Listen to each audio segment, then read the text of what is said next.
Hey guys, I gotta throw a little nutrition at you while I'm fired up, but I have to kind of set this up by saying I've been here all weekend editing our next piece of curriculum, a series of about 3 books that I can't say too much about now, but I've spent most of last year writing this, and I went through a major literature review of protein, carbs, fat, all the macronutrients. You might have read some of that material in some blogs I sent out there. Oftentimes, when I'm writing a book, I chunk it out like that just to kind of test it a little bit, doing it in pieces, seeing what comments I get and so forth. Gives me a chance to edit it several times before it's in its final form. But here's the big deal. So I've also been writing this huge project starting way back, just no, not way back, but 2 or 3 years ago, when I was finishing a master's degree in professional writing. And at that time, I focused my genre on social science writing. And since then, I've been working on another master's degree in social psychology, anthropology, and this whole big project that's not going to be finished for years is really a deep dive into the neurology and the social science of why we believe what we believe. So take any topic and just zero in on why do I believe that. And that's what I'm focusing on that major project. But as I've been researching for nutrition, and this is probably the hardest I've gone in nutrition in a long time, just really digging through all the most current research. I wanted to make sure for this new project that we're going to be releasing in March, I had all of the data, all my ducks in a row for our company and the people we're working with. And here's what I found. Some of the presuppositions we've always had with nutrition have failed and died a long time ago, but there are a lot of new things, new ideas coming out there. And I see this on social media all the time where people say, aha, see, this is horrible, this is wrong, this is right. And most of those people don't have one shred of education or real understanding of the topic in which they're talking. And for me, I'm speaking of nutrition, but you see all of these debates and all these ugly things. I know you guys see this kind of stuff on social media. But the funny thing is, those people who are barking the loudest, they're the ones who know the least. They're just saying, look, that guy, I believe him or her, and that person's a loser. They don't know what they're talking about. And the person making those claims know the least. So here's what I want to do. I wanted to kind of pinpoint some very specific topics about nutrition in some upcoming vlogs that I want to go through. And the first thing I want to do, because it's on my mind through this editing, is discuss kind of the low fat versus low carb dieting. And here's the most interesting thing. If you just look at one study at a time, they could sway you. There are low carb studies that show clearly low carb diets, zero carb diets, ketogenic diets might give you the fastest weight loss, but it's in this amount of time or it's in this small group of subjects, and there's not a comprehensive view. There never is with research, with funding, the complications with subjects and that kind of thing. You're really looking at some very isolated points, whatever topic you're researching, and it's very contextual. You have to look at the broader themes. It's one of the reasons why I never really report on single studies. I wait until it's all been synthesized, it's boiled down and peer reviewed, and when it's in a textbook, that's when I get excited. That's when I can say, okay, that's what we need to focus on. But obviously, staying in tune with current research, studies coming out, show the trends, show what's being looked at, and so forth. So I look at both, but you're never going to see me dogmatically put a stake in the ground on something that's just a one-off study. But here's the other side of that coin. Some of those low-carb studies that you might say, well, see, that works best, they never beat lower fat studies by much. It's not this one is perfect and this one is horrible, or vice versa. They're usually outperforming each other just a little bit each time.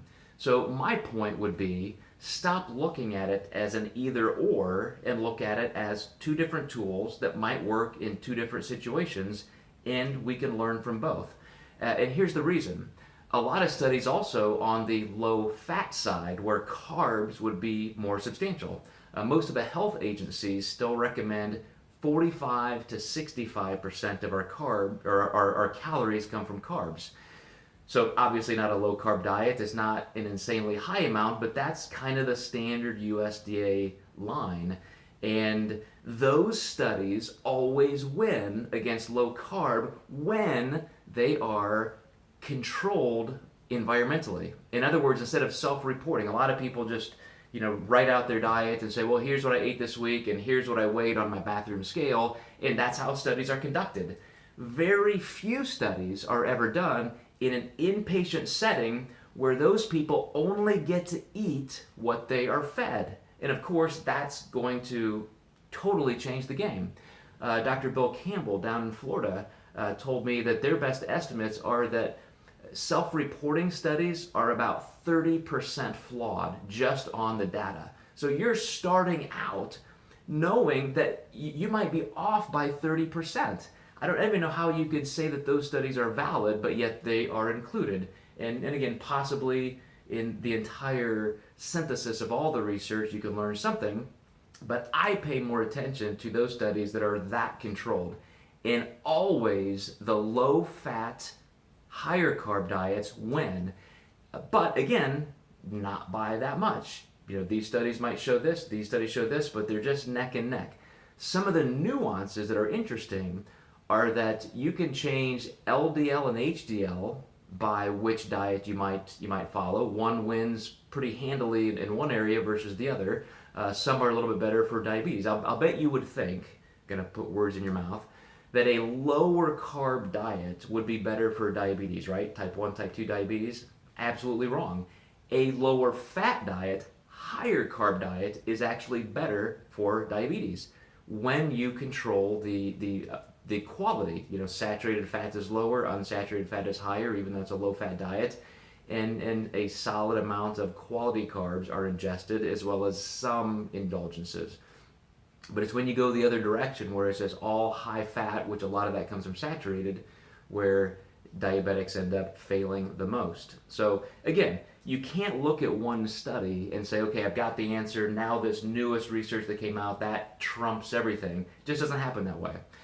So here's what I want you to do. If you take anything away from this little talk, it's that when you look at anything proposed, and we could be talking outside of nutrition, just any idea that you think is supposed to be intended to be persuasive, it's trying to make you believe something. Could be even a sales situation. You're out shopping for something, and somebody obviously has an incentive. They have a motive to sell you something. If I sell these products over here, I'm not going to tell you that these are better. I'm just probably not even going to have that information from my superiors. So when you come in contact with anything that could change your mind in any direction on any topic, I want you to ask one simple question. Do I even have the capacity? Do I have the knowledge to make the soundest decision? Maybe I need to sit back and do a little more reviewing. Maybe I need to not just hear this person's story, but look at some other sides and always go for the best researchers or the best sources on all sides. I remember in my early days, as I was being influenced as a young person in everything in the world. You could pick any topic. Whoever I like the most, or whoever is in my face, or whoever I respect, I would believe whatever they had to say. It wasn't until I started looking at other people with just as much credibility that might be on other sides of the argument that I started saying, wow, there's actually more to this than just following one person blindly. So when it comes to nutrition, do the same. Don't ever even take my word for something. Go out there, look at all the research, find some good sources. So let me wrap up by saying this. These books I'm talking about, or this curriculum that we're rolling out, they're going to be in sequence throughout the rest of this year. I've been working on it for 2 years. I've been working with different people around the country. I even had to agree to a non-disclosure, so this is top secret stuff, but it's in the nutrition world, and it's going to be fantastic stuff. You're going to see it here in a couple months. We're going to be rolling some things out. And then some of the bigger projects, remember Dr. Corey Probst and I are working on more of a behavioral and mindset book.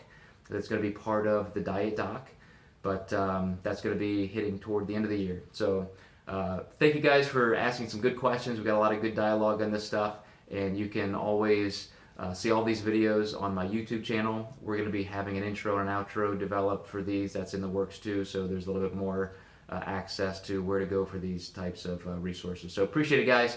Have a great rest of your week.